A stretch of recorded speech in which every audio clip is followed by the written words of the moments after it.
Good morning. Oh, that's loud. I have to say, we had a bit of a sing-along to the Bee Gees last night, so my voice is a little scratchy, but I'm going to make it through. And T and I are really excited to be here and kick off today talking about why your AI decision is a culture decision first. And T, I was wondering if you might introduce yourself and tell us a little bit about the OP Collaborative. Good morning, everybody. I also realized I'm really short when you sit back in these seats. So yes, I'm Tia Christopher, founder of the AI strategy firm, the Orange Peel Collaborative. Why the orange peel? I like to say that there's different ways to peel an orange. It doesn't mean that my way is right or your way is wrong. Let's just get to business, and that's how I approach everything. Fantastic. So we're going to talk a little bit about AI. How do you really align your organization to ensure that you have success? And everyone, of course, wants to measure ROI, but what we've found is that success of AI deployments and enterprise AI is really more dependent on alignment within your culture and within your organization than what tool you pick or what technology you have. Tia, I'd love what your thoughts are and what you're seeing in the market too. We know that when AI doesn't work, it's rarely a tool or technology problem. It's a culture, clarity, or expectation issues. My friend Ashley is always cautioning me about expectations. She's referring more to my dating decisions, but how are your expectations affecting the adoption process at your organization? So let's start at the beginning.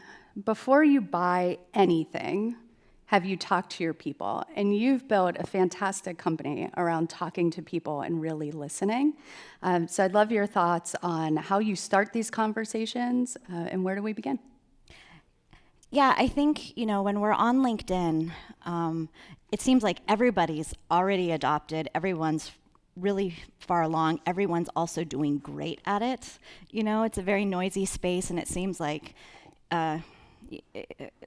what are you missing, or how are you behind if everyone else is so far along? But LinkedIn's just noisy, At the Orange Peel, we look at these adoption conversations as marriage counseling and a prenup in one.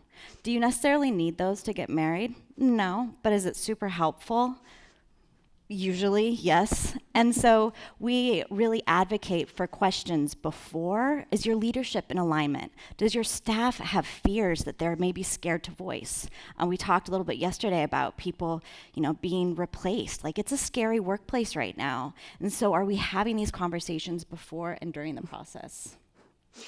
Tia, I got married 20 years ago. I missed the prenup part. So I think what I'm hearing and where I see in the market is that organizations focus so heavily on the technology, but what they're really doing is trying to align the overall strategy and the business strategy, and we talked a little bit about this yesterday too, to the technology strategy and ensuring, again, that you're asking the right questions, checking in with your people, and being able to solve problems versus what's the next best tool on the market and where do I start. I think what's really key, and we do a lot of this at Hike 2 as well, is designing with people in mind versus trying to design something around your people. We had a great question yesterday about workforce and HR, and I think this is really, really important there as well, which is how do you make sure that your organization is coming along for this change and also being able to have the technology to support them? So we've talked a little bit, Tia, about key questions to consider, and I know you've done a great job with our audience here too and providing some handouts, but I'm wondering if you could touch upon a couple of those questions and what your thoughts are there. Yeah, we really enjoyed putting this handout together, and I hope you all can really take it back to your organizations and think about these questions. But a couple to highlight. Are key stakeholders on the same page at your organization? Is your CIO, your CEO, your COO on the same page? More often than not, no. So let's have those conversations, or bring me in, or Hike to help you have them. But have them. I come from a strategic ops background, and so I love looking at the big picture, the pieces, and so I think about it in a certain way. But as a CEO of my own organization, I have to also look at it from a visionary perspective. And I'm also always learning from my friends who are in the CIO space and their perspective. So have these questions amongst the key stakeholders. Why? Ask yourself, why are we choosing this solution at this time? Both parts of that question are important. And one of the other questions I'll highlight is, does this purchase align with company culture? Are there simple tweaks that can be made? Think about like running shoes, right? Do you fit yourself around your running shoe? No, that would really suck for your run. You fit your running shoe to or your fitness shoe to the type of exercise that you need. So think about those tweaks and really shaping this process around you and your company. What a great analogy. And I'm thinking even through as people look at what types of workplaces they want to be in as well, right? And trying to figure out your right alignment. And I think that's a great point around figuring out how does the technology and the tool set fit within your organization versus the other way around, and trying to change your culture to fit a tool.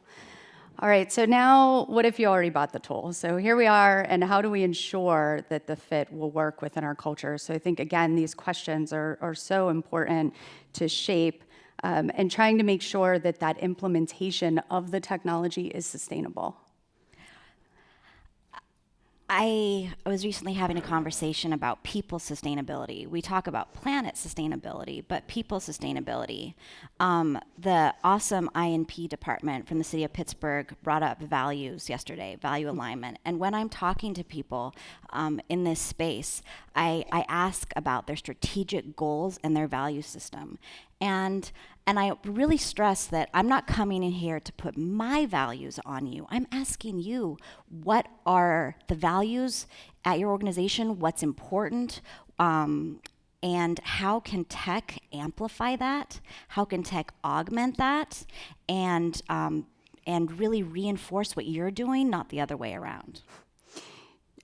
So I have lots of stories of where this could go wrong, but one that's coming to mind is an organization that was really trying to go from don't use AI at all to we want you to use AI for everything.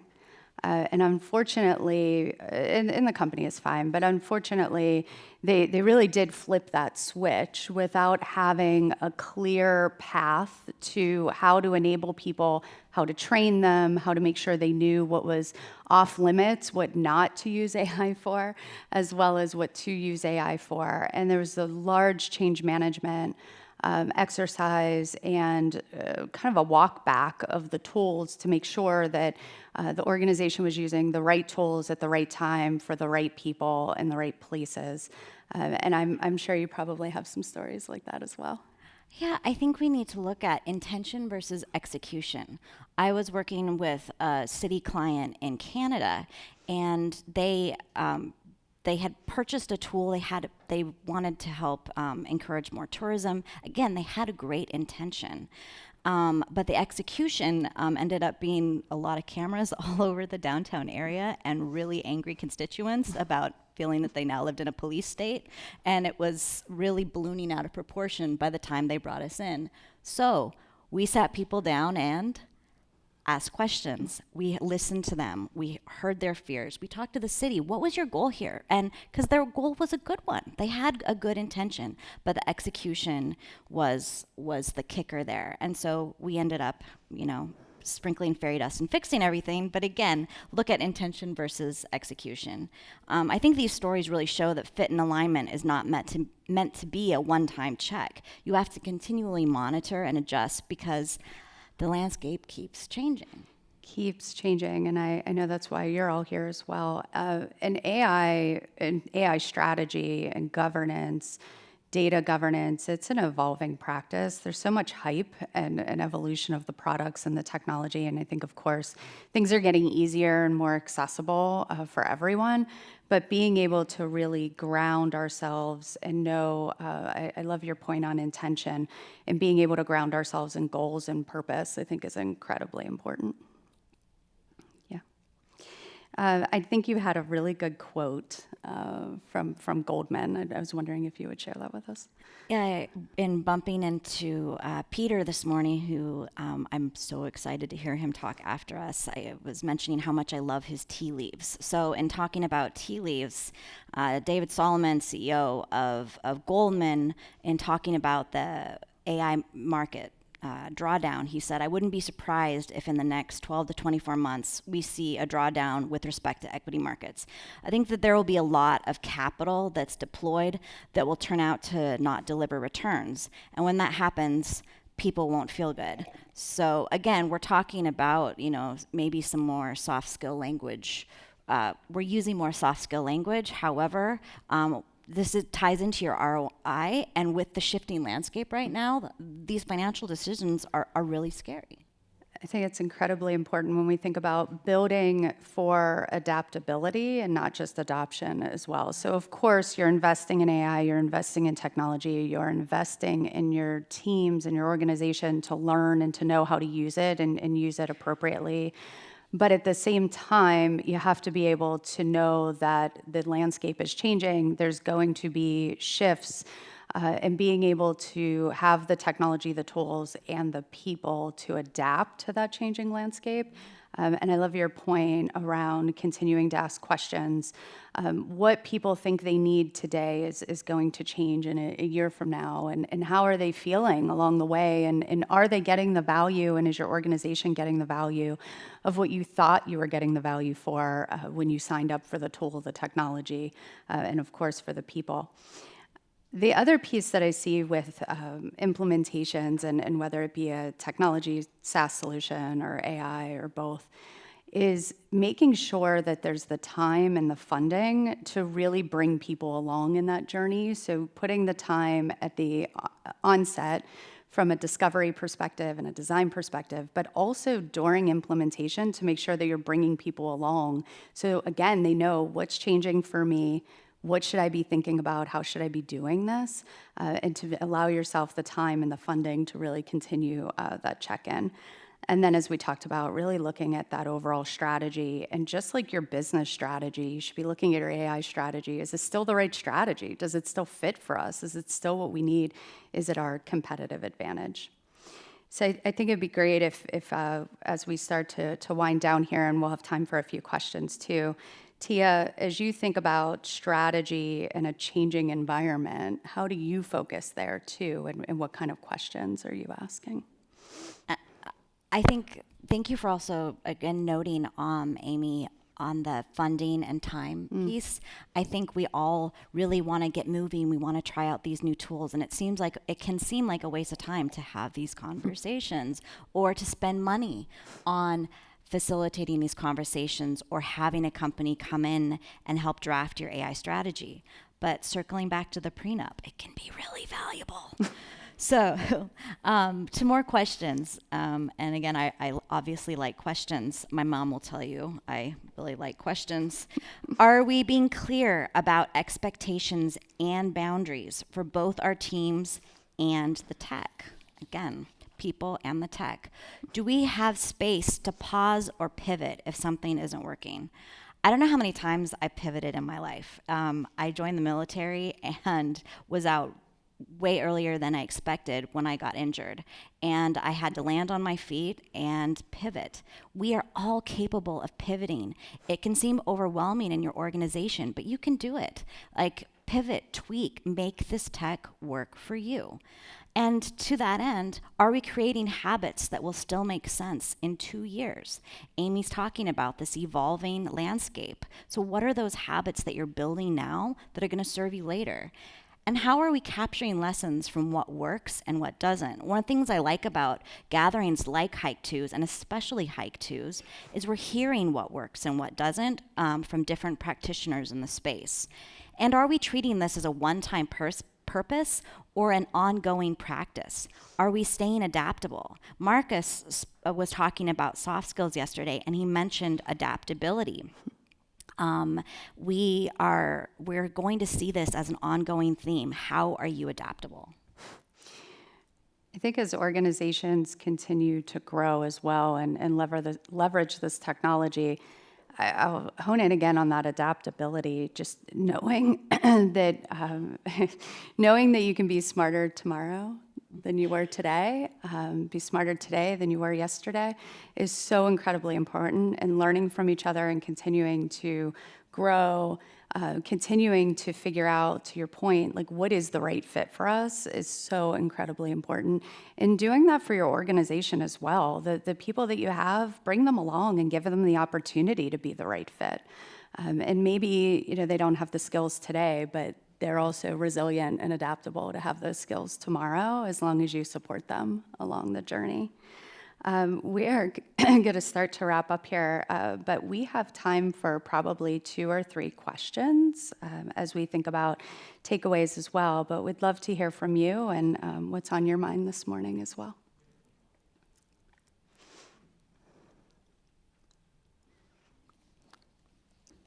We know it's early. That's why we have coffee. Good morning. Thanks for sharing your thoughts. Good morning. You talk about some of the dangers of not doing an implementation the right way, not being thoughtful about it. Can you share an example of an implementation that had been thought through, some things that they uncovered, maybe you helped them, and a positive outcome in one of those implementations? Great question. Do you want to start? Sure. And I want to be clear that this was not my client, but I love this example. And I have to give a shout out to supply chain. What they've done with AI adoption and smart use of it, and having these learning conversations, just look at supply chain if you want some good examples. But this company, they initially there was a lot of shadow AI use, kind of where do we start? And I don't want to know it if you're using it, just whatever. And it was messy. And so then they just did a moratorium and they were like, no, just no one using AI. And they froze. But then they went back to the drawing board and they had these conversations. They asked these questions. And then they developed a working group. Again, like the city has a working group that meets every month. And that's what this private company did. And they have people check their titles at the door. You're not a manager. You're not a line staff. You are just there. It's a mix of IT. It's a mix of the whole departments. So everyone is connecting together. And now they are using AI so well to help with, well, all the things, and it's an ongoing discussion where they are adapting and having constant conversations. And I just, yes, more of that. Amy, do you have one? Yes. Good ones and bad ones, right? It's funny how the bad ones always stick in your head.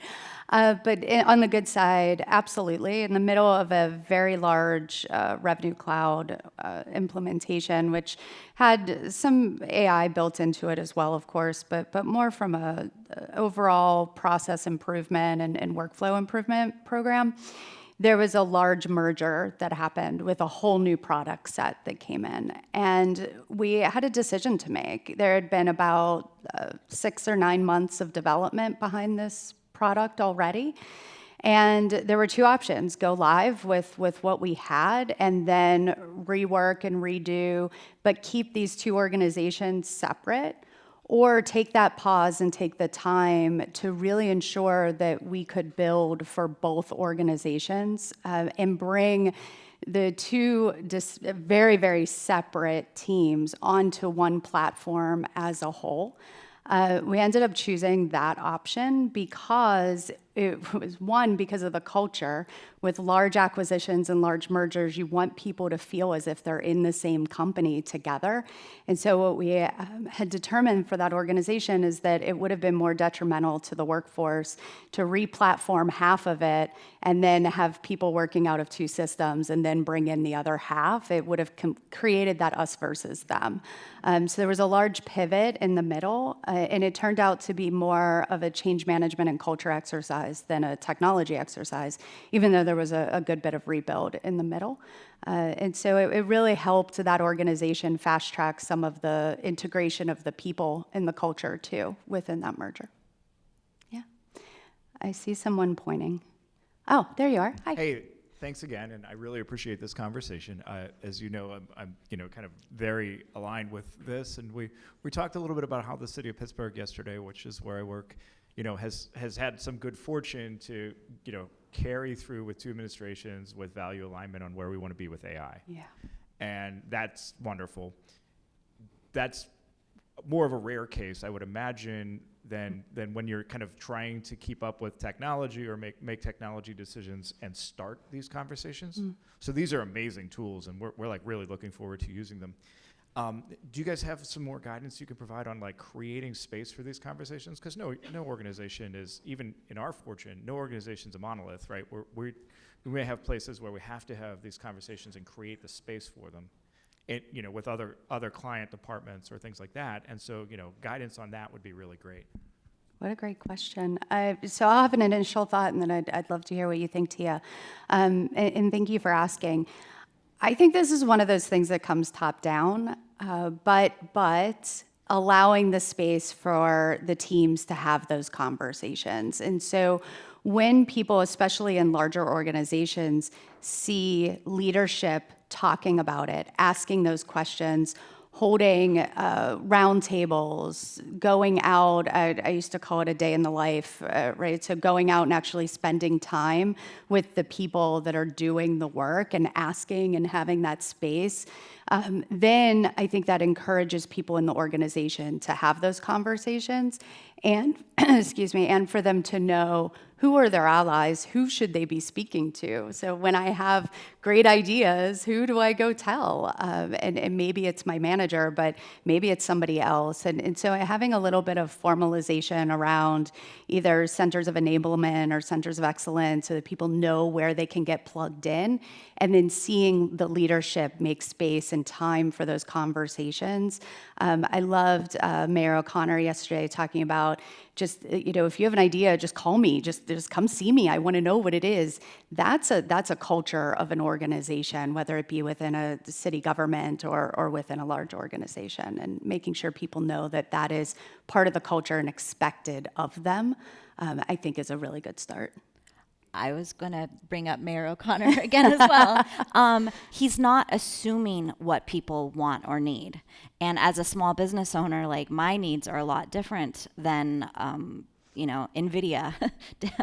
So the fact that he is connecting, he's asking people, not making assumptions. We talked earlier about expectations and my dating life. I can say the same about assumptions. My good friend Ashley will say, did you assume or did you actually ask this person? I'm like, okay, Yeah. So how are we looking at our assumption? How are we not making assumptions? And if you are, just stop and ask instead. People really value being asked directly.